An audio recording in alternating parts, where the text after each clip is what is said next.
Welcome to Impact Makers Radio, helping you to find jargon-free information before choosing a professional to help solve your problems and live the life you love. And here's your host, Stuart Andrew Alexander. Hi and welcome to another Let's Talk Divorce conversation. And during this segment of the show, I have Divorce Mediator Tracy Fischer, owner of Tracy Fischer Mediation, and we'll be talking to you today about using mediation to take control of your divorce. Now that sounds like a very interesting topic, so without any further ado, welcome Tracy. Thank you.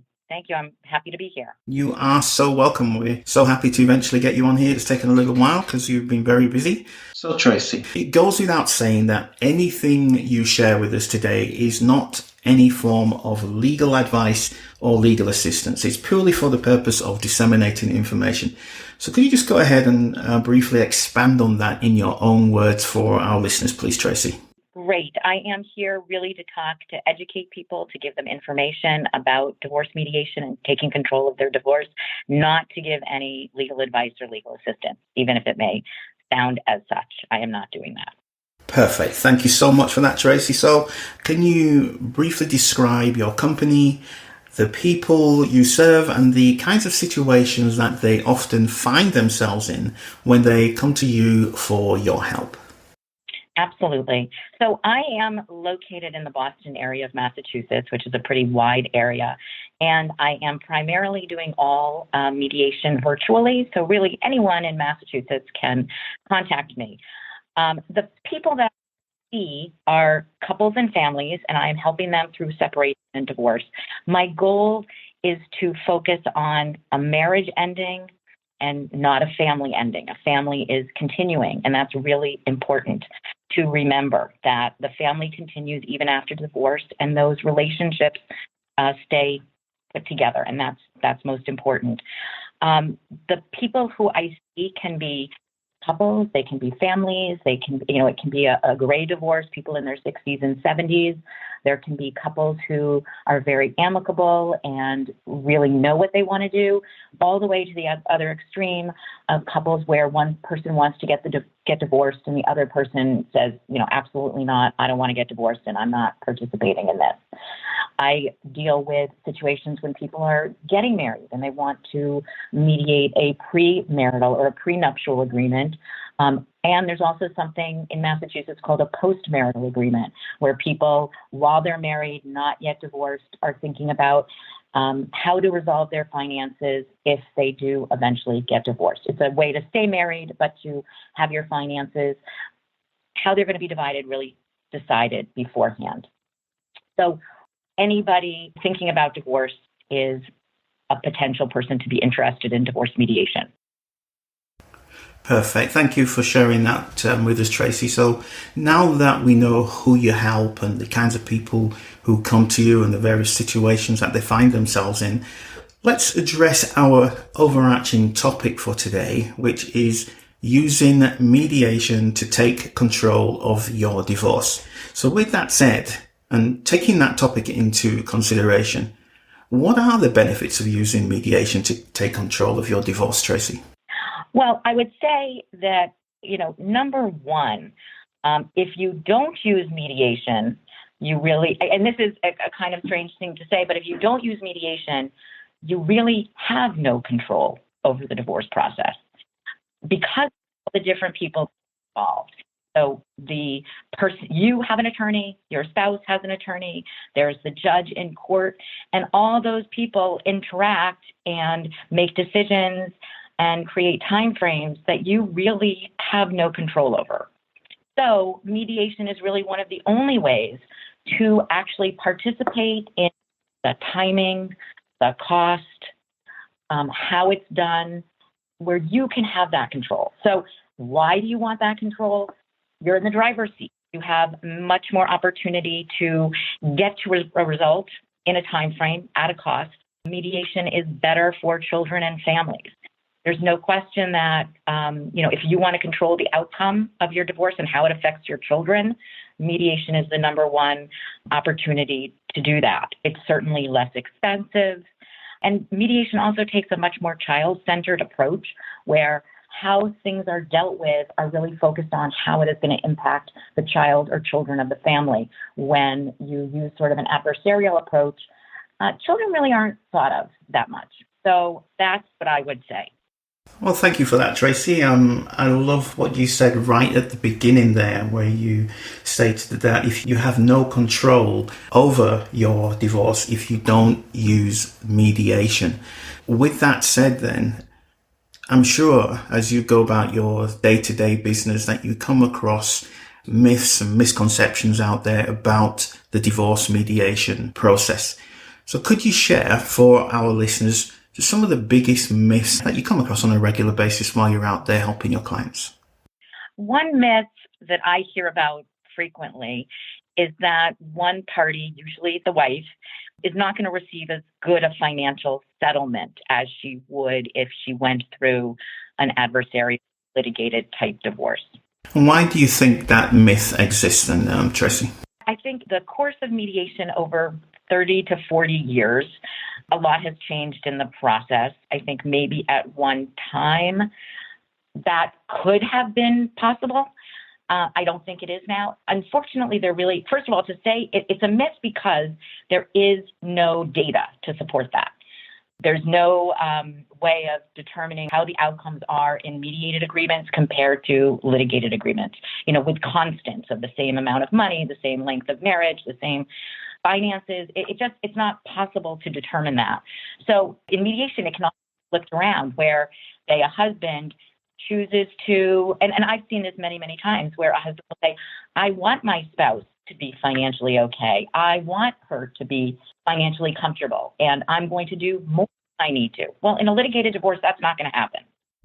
When I hear what you're saying there, I also have to think about, some of these TV programs that you see on the big screen. There's your Judge Judy's, and I can't remember, there's another one you have in America, which is to do with family divorce, right? And people watch those programs. And is there a sense that people actually think that what they're seeing on TV is reality?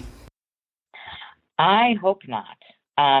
I've seen them on TV, and it might be reality in court.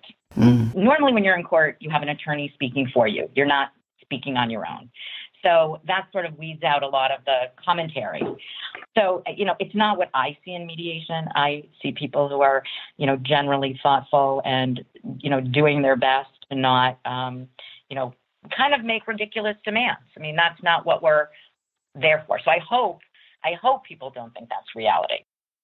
Perfect. I just wanted to address that point, Tracy. And as we move on, let's talk a little bit about some of the misconceptions surrounding your industry, because I know there's so much information online. So if there's anybody who's currently listening to this show right now, they may have been online and researched the topic of mediation. They may have listened to friends, family who have been affected by divorce.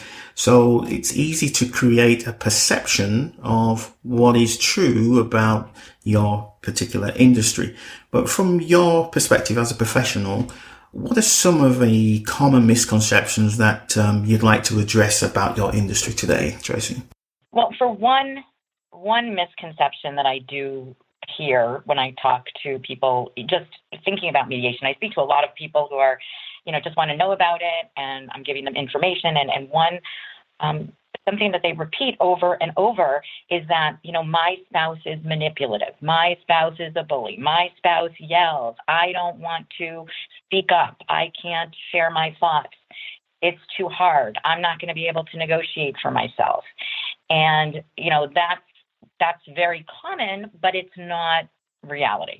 Today, we are speaking to Tracy Fischer, Divorce Mediator, and our topic is using mediation to take control of your divorce. So with that said then, Tracy, let's talk a little bit about some of the fears that people have around using divorce mediation to take control of their divorce, so to speak. What are some of those things that hold people back? I think that often people feel that there's not going to be an agreement, that it's too much of a lofty goal to say that, we are mired in this disagreement or mired in this conflict. We can't even have a conversation. How are we possibly going to come to resolution of our entire divorce? And people think that, well, if they start with mediation and they can't come to resolution, well, then they're going to have to go to court anyways. So why bother?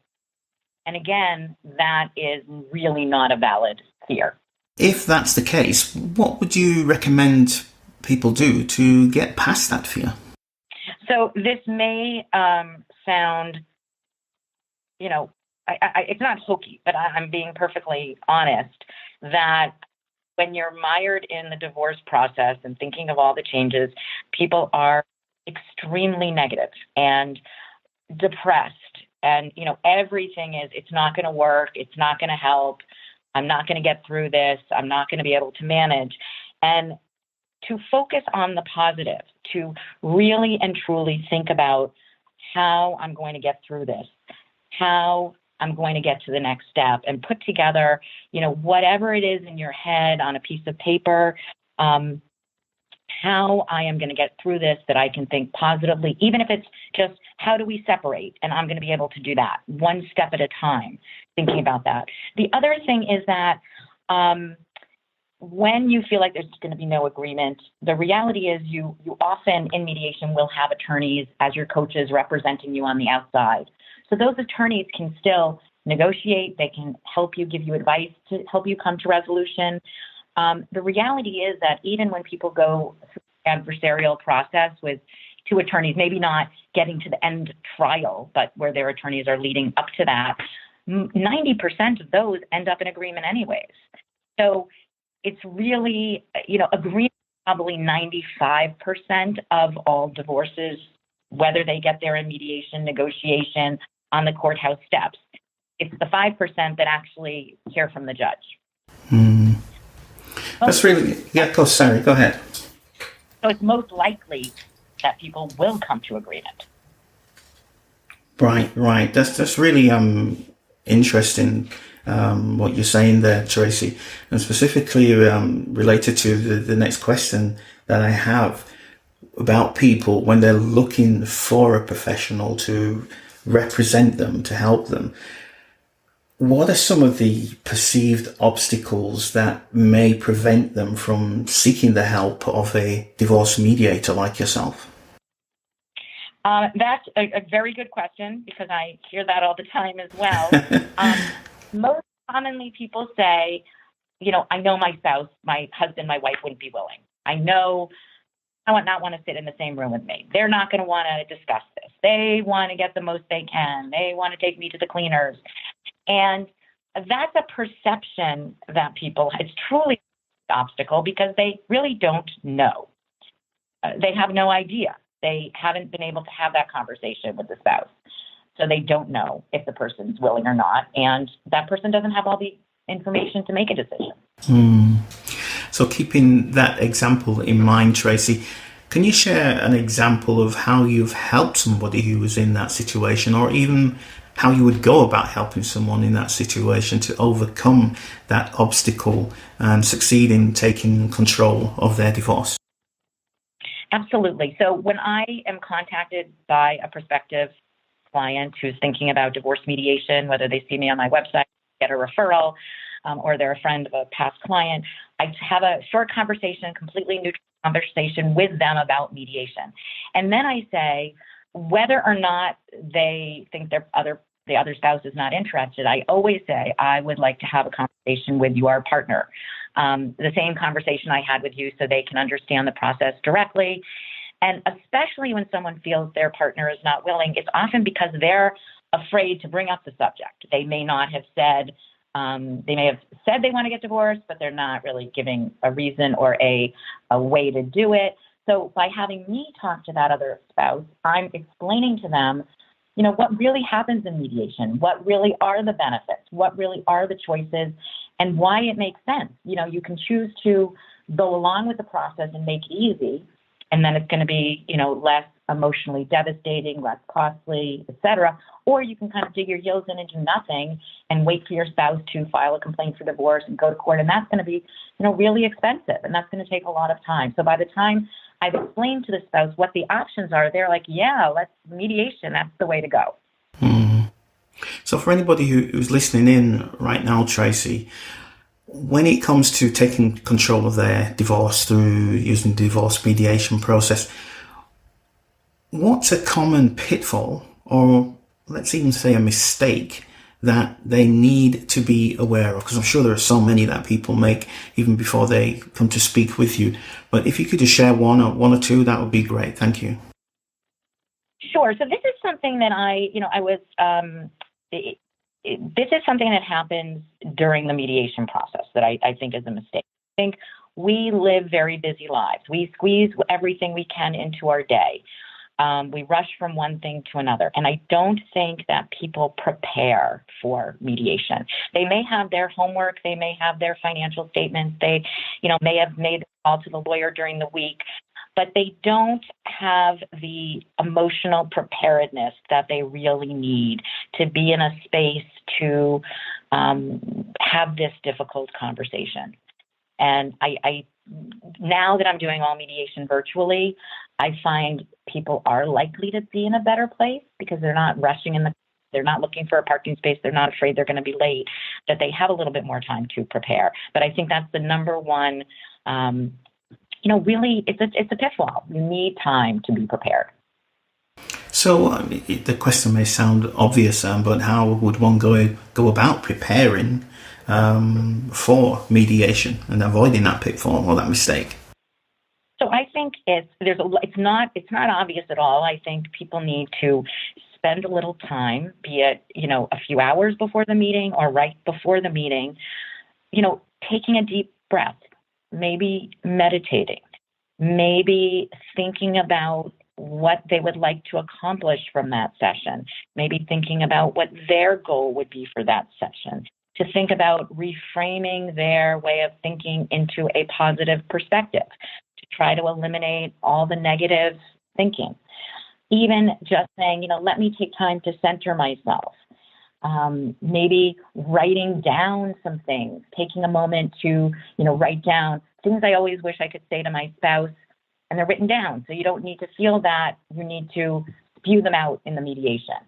Any makes you feel more prepared, but the bottom line is one needs to take time to do that. You shared some really good information so far, Tracy, so I want to thank you for that. One thing we haven't spoke about so far, and it's something that lies very close to my heart, are the children of divorce. Now, for any listener or listeners who are tuning in right now and listening to this, the great insights that you're sharing with us, and if they do find themselves in that unfortunate position where they're at loggerheads with each other, there is conflict there, and there are children involved, what would you say to those people who, for every reason, may have good reasons to be angry with each other? However, with the children involved in the middle, I've been in that situation myself with my parents. They went through a very bloody and violent relationship, and I was only 8-9 years old at the time, and I didn't know how to handle that. I had to take all of that on my little shoulders, and I ended up blaming myself. I thought it was my fault that my parents were breaking up. And then I found myself in the unfortunate position of what I like to call the ping pong game, because my father moved to the top of the street with his fancy lady. And whenever my mother got upset, she used to say, go to your father. And I go to my father and he said, go back to your mother. And I'm putting it lightly. There were a few explicits in between.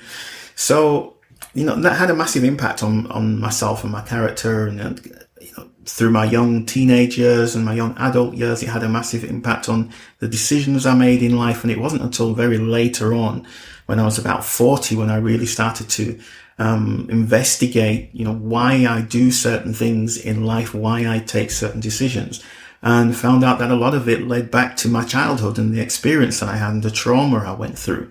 So if there are any parents or couples out there who find themselves in a similar situation, there are children, what would you share with them to give them some insight, shine some light on the impact that they could be having on their children. Well, your statement says pretty much the most that one could say. Having been through it and looking back on it, I don't know if you've heard of the movie called Split, which interviews children about 8 going through divorces with their family. There's a new part 2 to that, 10 years later, interviewing the same kids, teenagers, and having them think back. And I just was able to preview that yesterday. And I would say that what I came out of that, listening to these kids at 8 or 9, and then listening to them at 18 or 19, it echoed exactly what you said, that they thought it was their fault. And what I came away from this with is that your kids' future, your children's future, truly depends on the decisions parents make today and how they handle those decisions. And truly take, what these kids said is they wanted to know that their parents loved them, that they were still a family, even though the marriage was breaking up, that they wanted to know something about the divorce. They wanted to, have some information as opposed to making it up themselves. And, I think that we think kids are resilient and, maybe they are in the moment, but they do harbor all of this information and it comes out in a lot of different ways. So truly, that is the number one benefit of mediation, is that, you can create child-centered agreements that are best for your kids. You too, as parents, know what's best for your children. Why reach out to an attorney or a judge to make these decisions? And the least, it's not divorce that causes emotional harm to children. It's the conflict between their parents. Mediation reduces conflict. So the more conflict can be reduced, the better off children will be. And that is truly, I am passionate about that. It is a huge part of my practice, making sure children are held first and foremost. When I talk to people, we always talk about the children first and the parenting plan before we talk about anything else. This is so good, Tracy. I'm just thinking about divorcing my wife just so that I can be your client.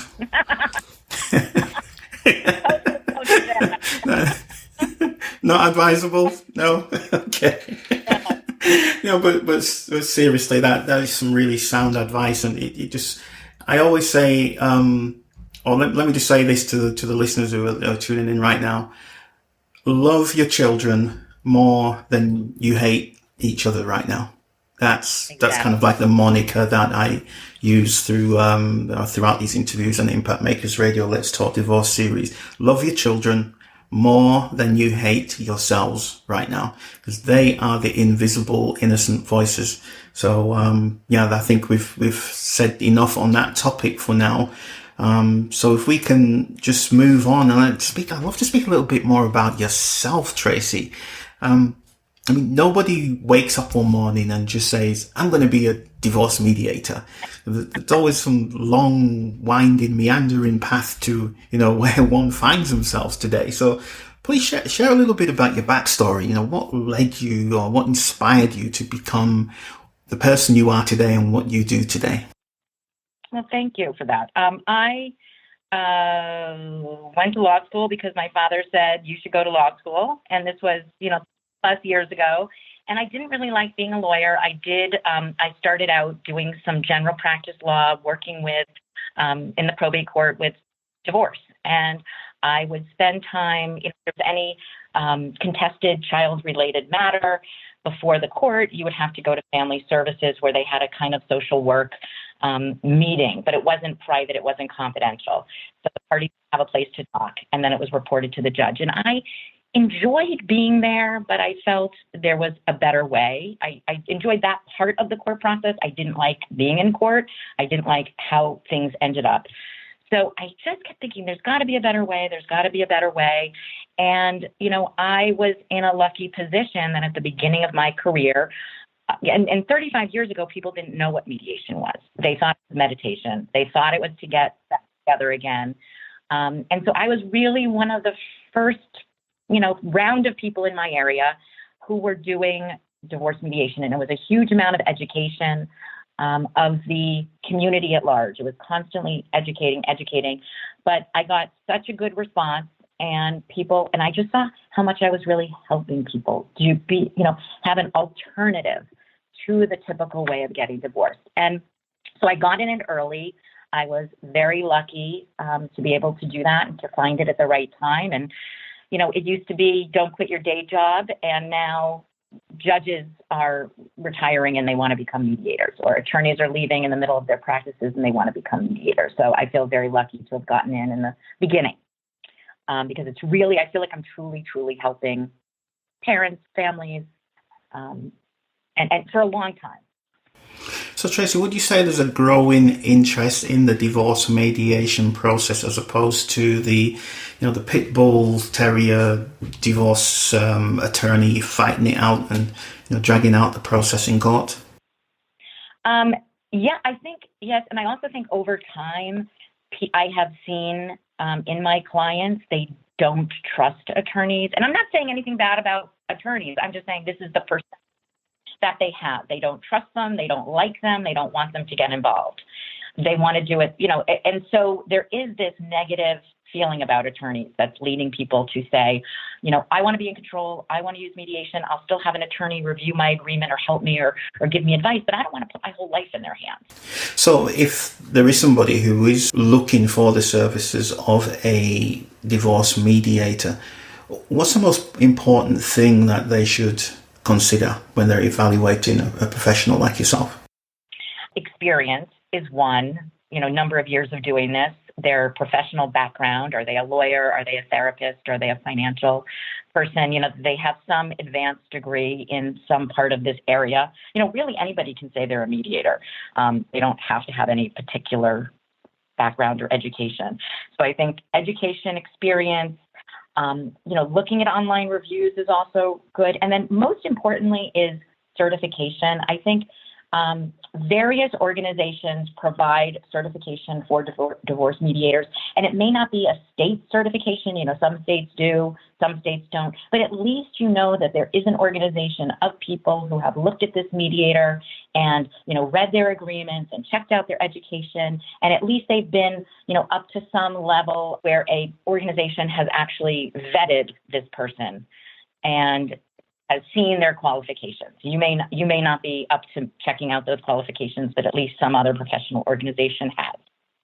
So I would say experience, education, reviews, and certification. And of course, if you can get a referral from someone, that's always great. Tracy, we are running out of time. The time has just flown so fast, and I just feel like we're beginning to scrape the tip of the iceberg, but it is unfortunately time to go. But before we do that, how can somebody who's wanting to get divorced, looking to take control of the divorce process through divorce mediation, how can they connect with you, one? And two, most importantly, what will happen when they actually reach out to you? It's easy to say, yes, call this number or send me an email. But then what happens after that? Are you going to hit them over the head with a Fred Flintstone club and drag them to the back of your office and take all the money out of their handbag? People want to know, Tracy. So please explain. How can they reach you and what happens when they do? Okay. I always suggest people take a look at my website, tracyfishermediation.com. There's a ton of information, articles. There's just a lot of information. There's a way to contact me through the website. You can call me, 617-477-5877 is my office number. So when someone calls, oftentimes we don't connect. We make a time that we can connect, be it with one person or both at the same time, either way. And I explain to them that I am doing all mediation virtually, which I am really finding to be, actually better than in person. That's interesting. So that's a whole other interview. I am doing it all virtually. It's working really well. It keeps people in their own places and they feel more secure, I think, being in their own spaces. I go through the process. I ask them to fill out financial statements. I ask them to send me those ahead of time. I go through the process. Simply we're going to talk about in mediation. We start with, I take a general information from them. I find out about their children. The first thing we talk about is a parenting plan. how each parent will spend time with the children and all the details of that parenting arrangement. Then we review the financial statement so that I can understand, fairly quickly people's financial situations, and it helps them to really understand their own financial situation. And then once that's complete, we talk about the finances, we talk about decisions that need to be made. We go through all of the things that need to be included in a comprehensive divorce agreement. I prepare a draft agreement when they're ready. At that point, they can have it reviewed by attorneys. It's not required, but I do suggest that they be reviewed by attorneys. And then once the agreements are reviewed, we meet for usually a final meeting. We go through any changes, questions. At that point, I can prepare, if a couple wants me to, I can prepare the court documents needed for filing and assist them with the filing process. I don't go to court or attend any virtual hearings, but I help them in the background, getting all this filed. So I don't charge a retainer as most attorneys would.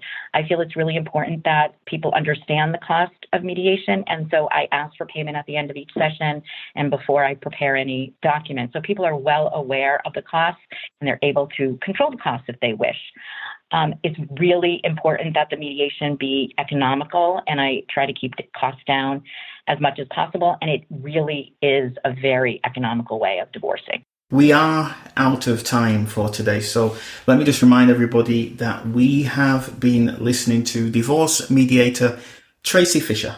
Thank you so much for sharing so generously with us today, Tracy. You have certainly demonstrated that you are a true educator and advocate for your client's success, so thank you. Thank you for having me. I really appreciate it. You are so welcome. And I'd also like to take a moment to say a big thank you to you. Yes, our listener, because without you, we'd all be sitting here twiddling our thumbs and have no one to talk to. So thank you so much for taking the time out of your day to come and listen to Divorce Mediator. Once again, Tracy Fischer. She provides her services remotely, which I think is something quite unique.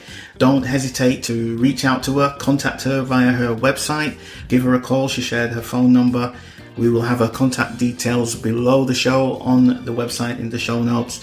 Yeah, that's it. There's nothing else to share. My name is Stuart Andrew Alexander, and we will be back again with some more leading divorce professionals in this, our series of Let's Talk Divorce Conversations. So until then, always remember, love your children more than you hate yourselves. Take care, have a great day, and we'll talk real soon. Thank you for tuning in to Impact Makers Radio.